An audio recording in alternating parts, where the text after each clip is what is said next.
Όπως μπορείτε να δείτε, τα μάτια μου από τις μπουνιές είναι κλειστά και με δυσκολία μπορώ και βλέπω.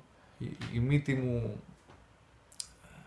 πέρα από ότι αιμορραγούσε, έχει πριστεί πάρα πολύ, είναι μεγάλη και πιθανώς να έχει σπάσει το διάφραγμά μου γιατί νιώθω στραβή και με δυσκολία μπορώ και αναπνέω. Τα δόντια μου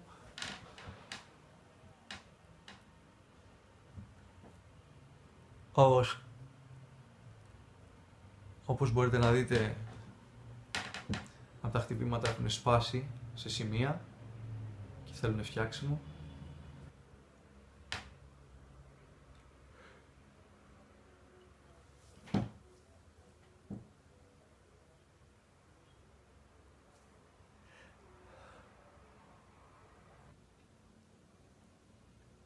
Δεν μπορώ να το πιστέψω.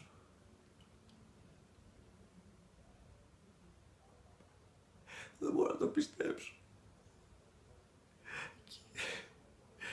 Κοιτιέμαι στον καθρέφτη και κλαίω.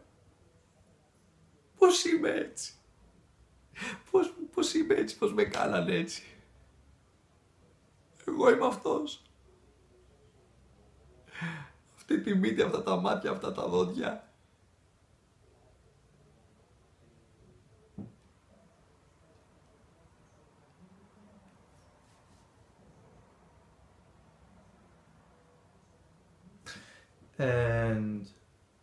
And the Oscar goes to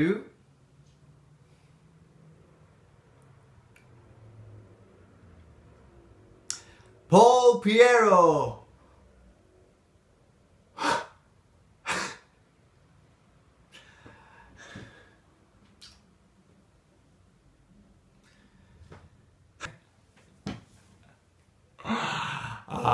Καλό μήνα να έχουμε, παιδιά.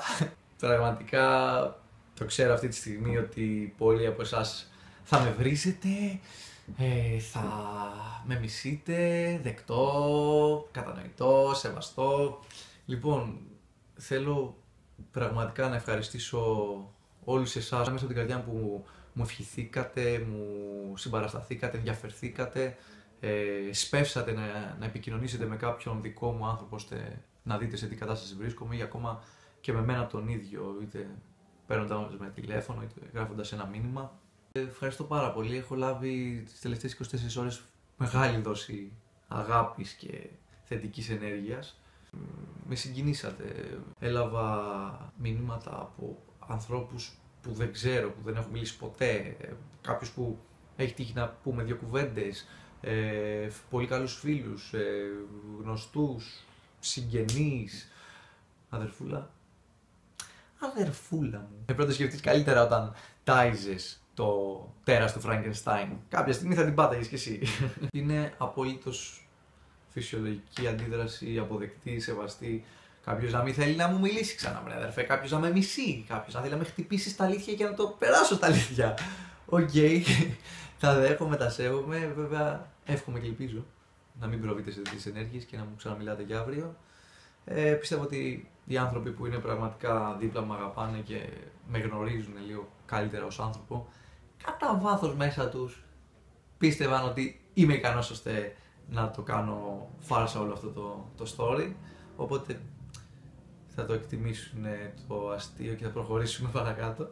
Τώρα για κάποιους άλλους τι να πω, ελπίζω να μην το πάρετε τόσο κατάκαρδα και να συνεχίσετε να μου μιλάτε και αύριο. Αν πάλι όχι, καλή καρδιά βρε αδερφέ, ξέρω τι να πω. Παλινδρόμηση μόλις βίωσα. Είναι ένα πρόβλημα που με ταλαιπωρεί το τελευταίο διάστημα. Και μου καίει τις φωνικές χορδές. Εγώ σοκολάτα, αλκοόλ, μπύρες, κουσίνα, καυτερά, ζάχαρη, πολλά πράγματα. Τέλος πάντων. Πάντως, προτού τρέξετε με τους πυρσούς να έρθετε σπίτι μου να με κάψετε ζωντανό και όλα τα συναφή, θέλω να σας ενημερώσω ότι πέραν του εθήμου της πρωταπριλιάς και του αστείου του πράγματος, που αυτή ήταν η αφιτηρία, αυτή ήταν η αφορμή, ας πούμε, για όλο αυτό το εγχείρημα, όμως η φάρσα από πίσω κρύβει και ένα κοινωνικό πείραμα. Θέλω να περάσω με αυτόν τον τρόπο κάποια πράγματα που έχω αντιληφθεί για τα νέα δεδομένα της κοινωνίας μας. Τι θέλω να πω με αυτό? Καταρχάς, το ίντερνετ είναι σίγουρα αν όχι η μεγαλύτερη, από τις μεγαλύτερες ανακαλύψεις του αιώνα.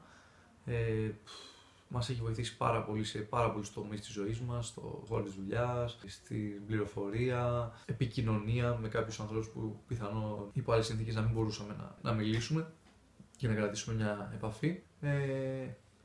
Εντός εισαγωγικών πάντα, αλλά σίγουρα έχει βοηθήσει πάρα πολλά πράγματα. Και αυτό γίνεται κατά κύριο λόγο με όλα τα πράγματα στη ζωή. Δηλαδή, το μαχαίρι παραδείγματος χάρη είναι καλό ή κακό? Εξαρτάται από τη χρήση που θα του κάνεις. Μπορώ εγώ να κόψω το ψωμί μου και μπορώ να σου κόψω και το λαρύγγι. Κάπως έτσι είναι και το ίντερνετ. Δηλαδή, σίγουρα είναι μια τελείωτη βιβλιοθήκη, είναι ένα μέσο επικοινωνίας, είναι, αλλά βέβαια έχει και πολλούς κινδύνους από πίσω που κρύβει και σε λάθος χέρια μπορεί να προκαλέσει κακό.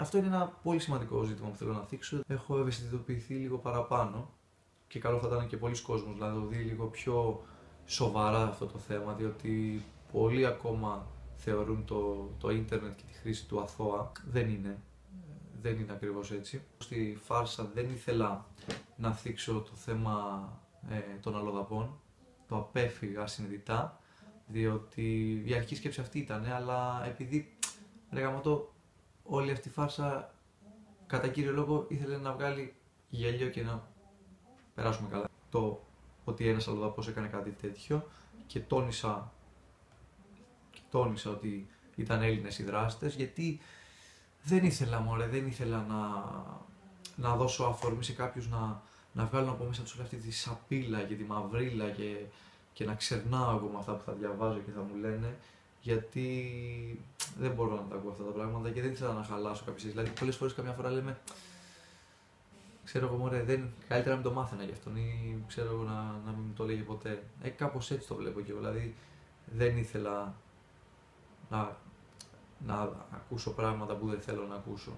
Οπότε συνειδητά αποφάσισα να κάνω την επιλογή των Ελλήνων και μάλιστα και για έναν επιπλέον λόγο για αυτά τα άτομα να δουν ότι τα κακουργήματα δεν είναι προνόμιο των αλλοδαπών. Είναι ένα σπορ στο οποίο επιδίδονται πολλοί άνθρωποι, καλός ή κακός. Δεν έχουν τα πρωτεία οι αλλοδαποί, μάλιστα δεν θυμάμαι τώρα τι θέση, η πρώτη ή η δεύτερη, πρώτη είμαστε σίγουροι στο top 10. Πρώτη μπορεί να είμαστε, μπορεί και πρώτη, σε εγκληματικότητα. Κοίτα να δεις, περίεργο. Ναι, οπότε λίγο να το ξεκαθαρίσουμε λίγο αυτό στο μυαλό, να το σκεφτούμε και λίγο αλλιώς. Διότι το γεγονός ότι γεννηθήκαμε Έλληνες, γεννήθηκε Γάλλος, γεννήθηκε Τούρκος κλπ. Είναι καθαρά θέμα τύχης. Το ότι το χωράφι μου είναι εδώ και σένα είναι εκεί, αυτά τα γεωγραφικά είναι καθαρά θέμα τύχης. Δηλαδή έτυχε. Θα μπορούσα εγώ να είχα γεννηθεί Γάλλος. Τι θα άλλαζε? Είμαστε όλοι άνθρωποι όμως. Και είμαστε άνθρωποι που μπορούμε να παλέψουμε με τους δαίμονές μας, με τις αδυναμίες μας, να γίνουμε άξιοι, χρήσιμοι στην κοινωνία, δημιουργικοί. Όλα αυτά ναι, μπορούν να διαχωρίσουν άνθρωπο από άνθρωπο. Τώρα οι φιλετικές διαφορές, οι χρωματικές διαφορές, οι γλωσσικές διαφορές, οι πολιτισμικές διαφορές, όλα αυτά νομίζω ότι δεν μπορούν να διαχωρίσουν έναν άνθρωπο και να τον κάνουν καλύτερο ή χειρότερο, εγκληματία ή μη. Δηλαδή, οι απόλυτες απόψεις, όλοι οι Έλληνες είναι χαραμοφάιδες, όλοι οι Έλληνες είναι αλήτες, όλοι οι Έλληνες είναι κακούργοι, είναι εκείνο, είναι τ' άλλο. Είναι.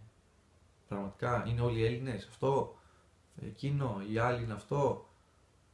Γιατί τα τσουβαλιάζουμε όλα και τα γενικεύουμε?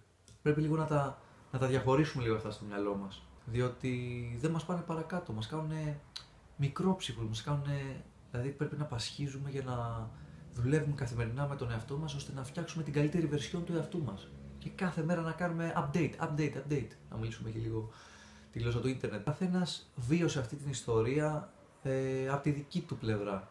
Κάποιοι, ας πούμε, βγάλανε ακόμα και για το γεγονός ότι δεν είπα ότι είναι ξένοι, πάλι βγάλανε αυτό το θέμα με τους ξένους. Κάποιοι άλλοι το βιώσαν αλλιώς γιατί έχουν περάσει αντίστοιχο περιστατικό. Κάτι το οποίο πραγματικά με σόκαρε, δηλαδή έμαθα πράγματα τα οποία υπό άλλες συνθήκες ίσως δεν τα μάθαινα ποτέ και ανοιχτήκανε σε μένα και εκεί είναι κάποια σημεία τα οποία λίγο ψύχησα, δηλαδή έλεγα τώρα εντάξει, πρέπει ξέρω εγώ να σταματήσει τη φάρσα, σε αυτούς τουλάχιστον, όχι γενικά, μην το κάνουμε το θέμα.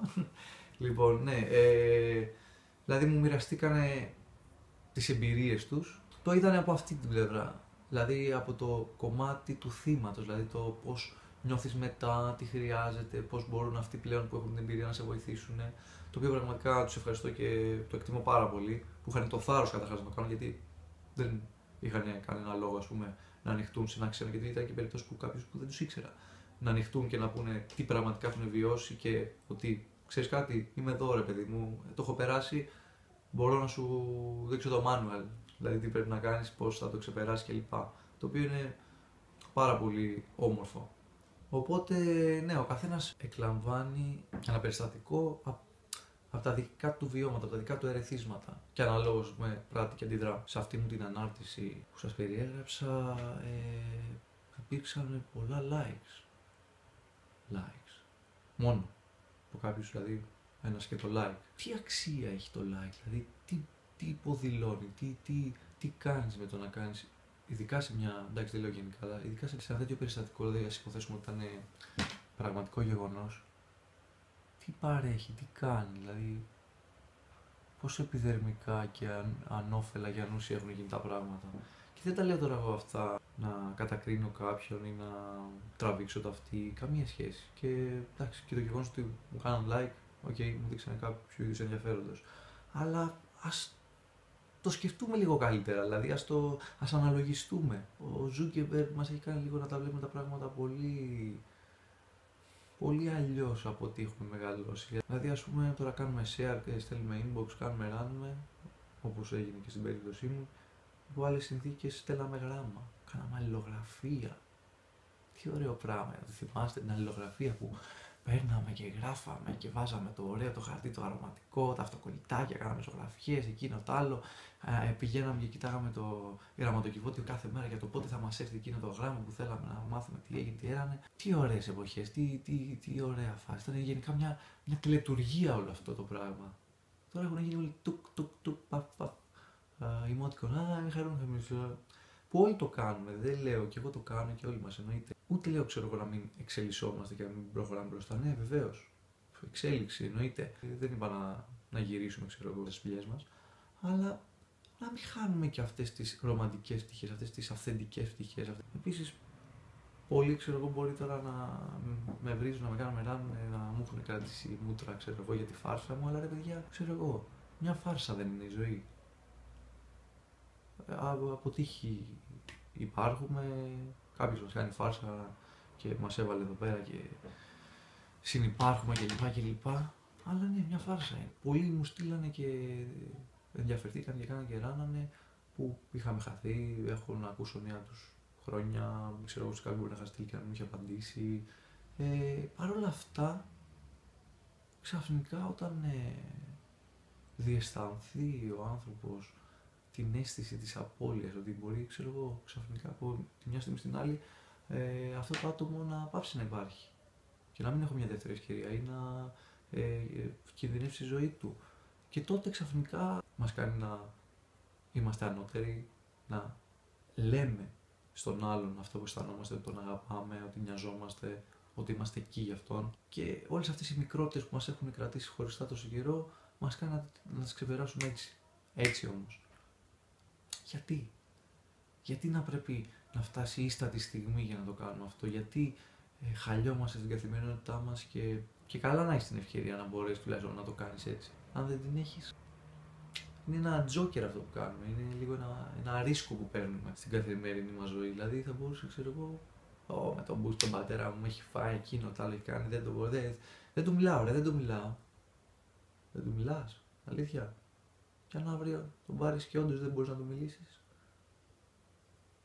πώς θα είναι αυτή η εξέλιξη των πραγμάτων. Μια φάρσα είναι, πραγματικά.